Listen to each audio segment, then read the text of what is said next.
Part 8 की starting होती है और हम यूयू और बेली को एक पर्दे के पीछे देखते हैं जहां वो लोग गेट वगैरह बंद करके अंधेरा कर देते हैं और वो लोग अब मैडम दे को अपना परफॉर्मेंस दिखाते हैं। और ये कहानी वो लोग जो प्रेजेंट कर रहे थे वो मैडम दे और उनके हस्बैंड की थी।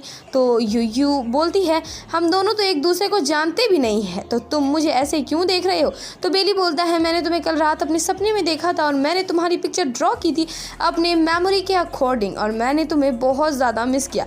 हम लोग किस्मत में एक दूसरे से मिलना लिखा था और मैं तुम्हें अपनी सिंसियरिटी दिखाना चाहता हूँ, तुम्हारे साथ अपनी पूरी ज़िंदगी गुजार कर। और यूयू बेली का प्रपोजल एक्सेप्ट कर लेती है और फिर वो दोनों फेक किस करते हैं और यूयू बोलती है तुम मुझसे आधी रात में मिलने आए हो, शायद ये बस एक सपना ही था। तो बेली बोलता है मुझे पता है तुम मुझे मिस कर रही थी इसलिए मैं तुमसे सपने में मिलने आया हूँ। मैंने तुमसे वादा किया था ना कि मैं सारी एनिवर्सरी में तुम्हें एक गाउन गिफ्ट करूँगा। तो यूयू बोलती है आप मेरे हस्बैंड हो, उतना ही मेरे लिए काफ़ी है, लेकिन अनफॉर्चुनेटली आप और मैं अलग हो चुके हैं मौत की वजह से और ये गाउन लेकर बस मुझे और अकेला फील होगा। तो बेली बोलता है तुम चिंता मत करो, अगर हमारा प्यार गहरा हुआ तो हम दोबारा ज़रूर मिलेंगे और मैं तो हमेशा तुम्हारे दिल में ही रहता हूँ और अगर तुम दुखी रहोगी तो मैं भी डिप्रेस्ड हो जाऊँगा और नो मैटर व्हाट मैं कहीं भी रहूँ मैं हमेशा तुम्हारे साथ रहूँगा, हम लोग कभी अलग नहीं हो सकते। और ये सब देख मैडम दे बहुत इमोशनल हो गई थी बिकॉज उन्हें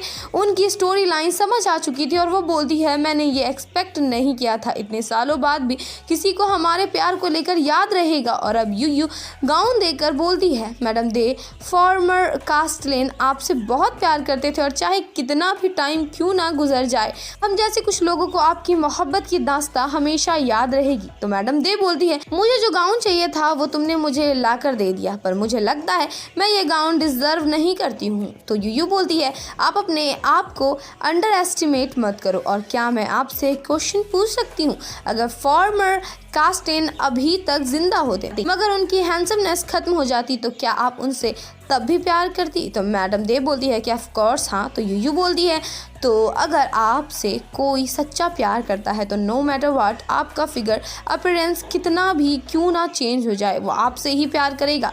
और ये सारी गहरी बातें सुन बेली यूयू को देखने लग जाता है और मैडम दे बोलती हैं तुम जो बोल रही हो वो तो सच है। और अब मैडम दे वो गाउन पहन कर आती है जो कि उनको परफेक्टली फिट हो गई थी और वो बोलती है मैं इस गाउन से फुल्ली सेटिस्फाइड हूँ और इसलिए अब तुम मुझे बताओ तुम्हें रिवॉर्ड में क्या चाहिए।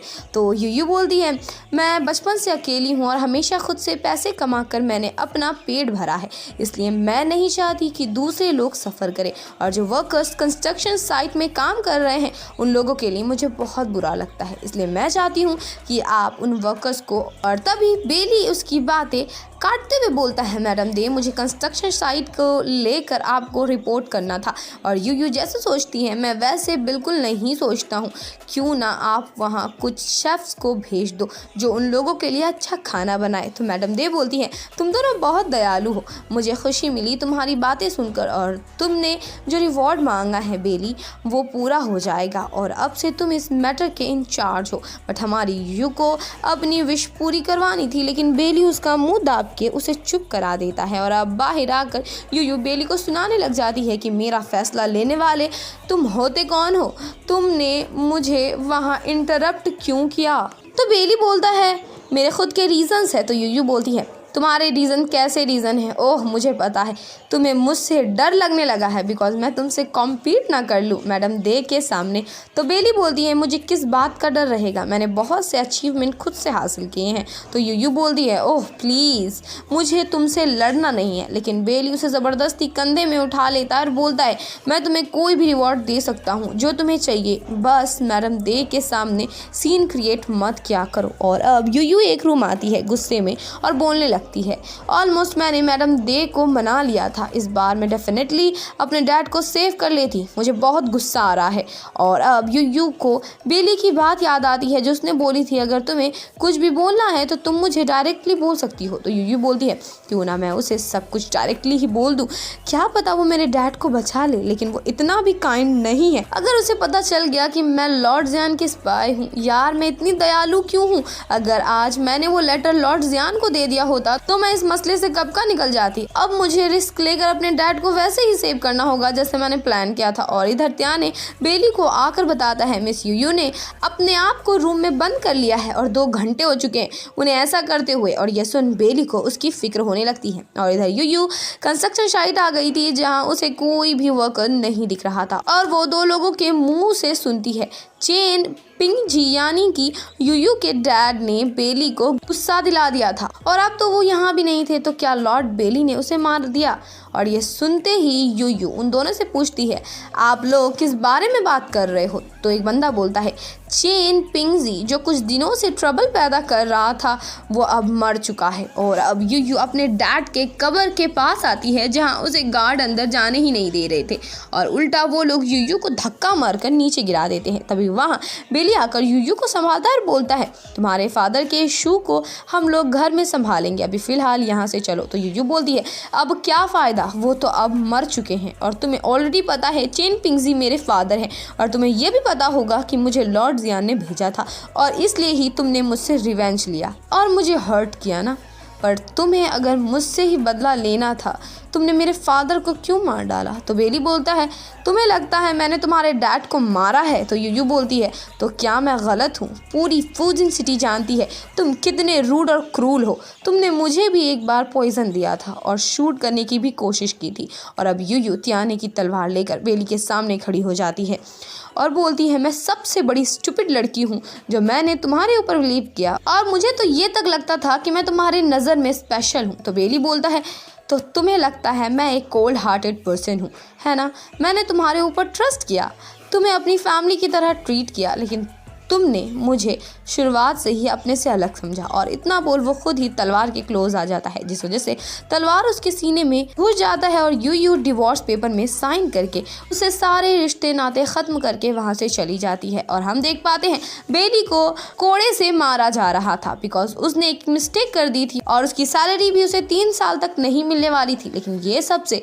बेली को फ़र्क नहीं पड़ रहा था, उसे तो बस यूयू की डिवोर्स वाली बात याद आ रही थी। और इधर यूयू को अपने डैड की याद सता रही थी और इधर जियान बोल रहा था देखता हूँ बेली मेरे से कैसे कॉम्पीट करता है मोस्ट हैंडसम मैन के रैंकिंग लिस्ट में आने के लिए। तो बटलर बोलता है वो सब तो ठीक है लेकिन हम लोग अब यूयू के साथ कैसे डील करेंगे। तो जियान बोलता है ये यूयू कौन है, मैंने तो आज तक उसका नाम तक नहीं सुना है और जितना जल्दी हो सके तुम भूल जाओ वो कौन है। और इधर ताओ बेली को बहुत सुना रही थी यूयू की वजह से और अब तो ताओ त्याने से भी लड़ाई करने लगती है। और जब बेली को पता चलता है त्याने फेल हो गया है यूयू को फॉलो करने में और यूयू कहीं गायब हो गई है, जो सुनते ही वो तुरंत उसे ढूंढने के लिए निकलता है मगर वो उसे कहीं भी मिल नहीं रही थी और बेली की हालात खुद ही बहुत ख़राब थी जिस वजह से त्याने उसे फ़िलहाल के लिए आराम करने को चलने को बोल रहा था बट बेली मान ही नहीं रहा था जिस वजह से त्याने को आ जाता है गुस्सा और वो यूयू की बुराइयां निकालने लगता है। बट बेली को उसकी कोई भी बात नहीं सुननी थी, उसे तो बस अपने दिल की सुननी थी। और हम देख पाते हैं यूयू बेली की बगल से ही पार होती है लेकिन वो उसे देख नहीं पाता है और अचानक से कोई बंदा यूयू को किडनैप कर लेता है। और इधर वेन ताओ के पास आता है जहाँ ताओ से बताती है यूयू यहाँ से जा चुकी है और उसे भी नहीं पता वो कहाँ गई है। तो वेन बोलता है तुम चिंता मत करो, मैं यूयू को वापस लेकर आऊँगा। और इधर बेली को बस यूयू की याद आ रही थी और इस वजह से वो अपने काम में फोकस नहीं कर पा रहा था और ताओ अब खुद ही यूयू को ढूंढने जाने के लिए निकल रही थी मगर त्याने उसे इसके लिए रोक रहा था बिकॉज आजकल ह्यूमन ट्रैफिकिंग हो रही थी और स्पेशली लड़कियों की। और ये सुनते ही बेली को यूयू का ख्याल आता है और वो उसे ढूंढने के लिए वापस निकल जाता है। और इधर हम यूयू को एक फॉर्चून शॉप में बेहोश देखते हैं जहाँ जैसे उसकी नींद खुलती है वो पैनिक होने लगती है और वहाँ 2 लोग आकर यूयू को कोड़े से मारने लगते हैं। और इधर बेली की पूरी फौज यूयू को ढूंढने में लग चुकी थी मगर वो लोग अभी भी यूयू को ढूंढने में नाकामयाब थे। और इधर यूयू को उसके डैड का सपना आता है जिसमें वो बोल रहे थे मैं बहुत बदनसीब हूँ जो मैं तुम्हारा फादर बना, तुम अभी ऐसी हालात में लग रही हो जो देख मुझे लग रहा है तुम मेरी बेटी हो ही नहीं जिसे मैं जानता हूँ। और तुम हमेशा एक बात याद रखना, जब तक तुम जिंदा हो तब तक तुम्हारे पास चांस होगा सब कुछ दोबारा से स्टार्ट करने का और तुम्हें मेरे लिए जिंदा रहना होगा। तभी यूयू को एक डरावनी आवाज़ आने लगती है और वहाँ एक बंदा आकर उसे डराने लगता है और यूयू उसे डंडे से मारना चालू कर देती है और बोलती है जो भी मुझे बुली करने की कोशिश करेगा मैं सबको मार डालूंगी, कोई भी मुझे बुली नहीं कर सकता। और अब वो 2 बंदे आकर यूयू को रोकते हैं और इसी के साथ इस पार्ट की एंडिंग हो जाती है। There was a time when you had me falling